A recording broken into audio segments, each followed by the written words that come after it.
Honestly, hope you're doing well. That's the worst part of my job, is to tell someone that they cannot go solar.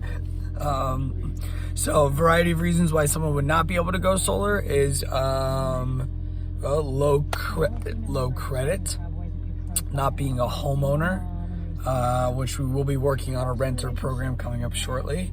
But if they're not using enough electricity, then it's better off for you to just buy 2 panels from Home Depot and get an electrician to install it yourself. These companies, for whatever reason, don't do smaller systems of fewer than 5 panels.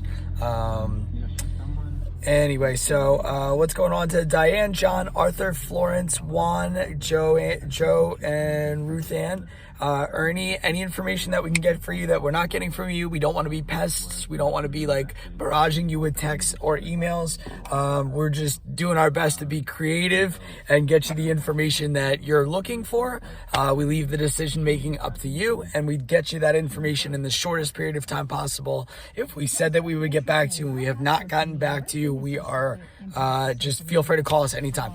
This is my cell phone. You have Joey's number as well, the 201 number. Mine is 917-282-6285. What's up to Ernie, Cinthya, Mike, Jose, Anna, Marcos, Kyle, Kamlesh, Mahmoud, Ben, Marc, Mani, Jim, Ariel, and Jeremy. Hope you guys are very healthy and happy.